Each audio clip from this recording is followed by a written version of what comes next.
yang kedua. Setelah sidang yang pertamanya pada tanggal 17 Februari Mas Ayus tidak hadir, maka kita tunda sidangnya ke tanggal 3 Maret 2021. Dan pada sidang yang kedua juga rupanya Mas Ayus juga tidak bisa hadir.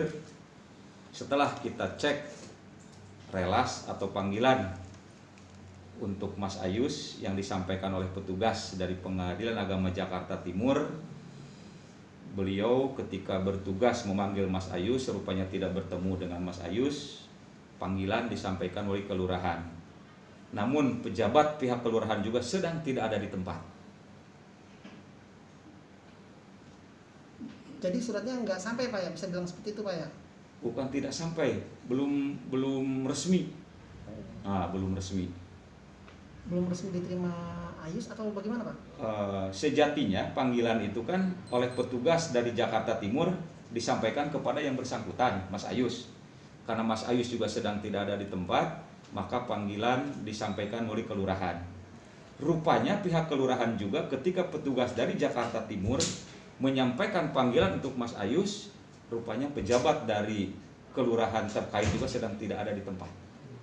Proses selanjutnya berarti seperti apa Pak? Proses selanjutnya sidang kami tunda ke tanggal 17 Maret 2021. Agendanya adalah tetap untuk memanggil tergugat atau Mas Ayus. Mediasi dimulai dari awal lagi berarti Pak? Ya. Dianggap mediasi pertama seperti Betul. itu? Kalau tidak datang lagi gimana itu Pak? Terima kasih atas pertanyaannya. Seandainya pada tanggal 17 Maret Mas Ayus juga tidak hadir, baru kita akan memeriksa pokok perkara. Ada kemungkinan fast track mungkin Pak kalau 3 kali tidak hadir seperti itu? Bisa jadi. Berapa kali ditunggu sampai kapan mungkin Pak untuk kemungkinan fast track itu Pak? Kemungkinan kalau pada sidang yang akan datang tidak hadir, sekiranya Majelis Hakim sudah bisa memutus, insya Allah perkara akan kami putus. Boleh ini secara umum Pak, kalau Ya. untuk fast track sendiri biasanya hakim memutuskan berdasarkan apa aja tuh Pak? Sesuai dengan hukum acara yang berlaku, putusan first strike itu adalah sama dengan putusan dengan perkara biasa, yaitu ada tahapan pembacaan perkara, pokok perkara, setelah itu ada pembuktian, setelah itu ada kesimpulan, setelah itu ada musyawarah majelis hakim, barulah membacakan putusan. Pak, tadi Bapak bilang pokok perkara itu apa Pak? Spesifiknya seperti apa Pak? Gugatan ya Pak? Gugatan. Gugatan nanti akan membaca gugatan apa sih yang menjadi pokok masalah dari diajukannya gugatan oleh Mbak Riri kepada Mas Ayus. Oke. Terakhir Pak mungkin Pak, Ya. terkait masalah kemarin itu jalan keluarnya akhirnya sudah terselesaikan nih Pak ya, udah dipastikan akan sampai suratnya ke tangan Mas Ayus seperti itu. Insya Allah. Pak, tapi dari pihak pengadilan bisa nggak sih Pak mengirim surat itu mengirim surat itu kepada si Riri Pak? Langsung Riri menyampaikan bahwa ada surat persidangan, langsung menyampaikan ke Ayus gitu Pak. Baik. Terkait dengan masalah panggilan di pengadilan itu ada dua istilah yang populer. Pertama ada resmi, yang kedua ada patut. Panggilan resmi adalah panggilan yang disampaikan oleh pejabat yang berwenang untuk menyampaikan kepada pihak terkait. Contoh, karena Mas Ayus ada di pihak pengadilan, ada di wilayah Pengadilan Agama Jakarta Timur, maka panggilan akan resmi jika disampaikan oleh petugas Pengadilan Agama Jakarta Timur menyampaikan kepada Mas Ayus. Apabila tidak bertemu dengan Mas Ayus, maka panggilan disampaikan melalui kelurahan di mana tempat tinggal Mas Ayus itu berada. Itu yang pertama, resmi.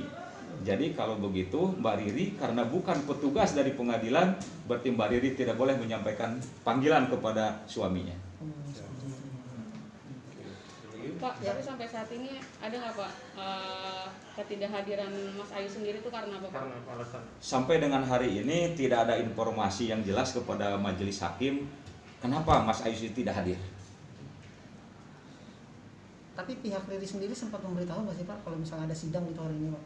Mungkin Bapak sempat bertanya pada Riri gitu. Kami tidak punya kewenangan untuk menanyakan itu karena yang jelas majelis hakim hanya melihat secara formal bahwa pihak tergugat sudah dipanggil oleh pihak yang berwenang, hanya itu aja. Pak, tapi kalau seandainya Ayus datang sendiri karena kan dia sebenarnya udah tahu Ya. suratnya udah nyampe gitu. Ya. Tapi surat resminya belum nyampe, tapi dia datang sendiri langsung ke sini. Seharusnya bagi pihak yang berkepentingan dan pihak itu berniat baik mengindahkan panggilan, tentunya tidak mungkin akan beredar dan dia tidak mungkin akan tahu adanya persidangan kalau memang persidangan itu memang tidak ada. Banyak yang proaktif juga di antara teman-teman kita ketika ada tahu sudah ada sidang tanggal sekian, informasi di luar yang beredar, paling tidak sekurang-kurangnya dia juga mengecek ke pengadilan. Berarti bisa dibilang nggak ada itikat baik dari Ayus juga. Kalau kami tidak bisa mengatakan seperti itu, yang jelas apabila panggilan sudah dilayangkan dan beliau sudah tahu, kemudian beliau tidak hadir, Majelis Hakim hanya menganggap beliau tidak memindahkan panggilan dari pengadilan. Nah, seperti itu aja. Oke. Pak, mungkin sedikit Pak, si Riri sendiri sempat ditanyakan nggak sih Pak, apa dia ingin mempertahankan rumah tangganya atau gimana gitu Pak? Kalau kami setiap kali persidangan menanyakan kepada Mbak Riri, gimana? Sebagai kewajiban moral dan perintah peraturan perundang-undang yang berlaku, setiap kali persidangan kalau hadir kedua belah pihak, Majelis Hakim mendamaikan. Kalau tidak hadir, Majelis Hakim menyarankan supaya rukun ragi. Dan kami pun selalu menyampaikan itu. Tanggapan Mbak Riri, rupanya beliau sudah tidak ingin mempertahankan kembali rumah tangganya dengan Mas Ayus. Dengan secara tegas ngomong gitu Pak. Iya. Oke. Siap. Terima kasih. Terima kasih. Terima kasih Pak. Terima kasih sama-sama.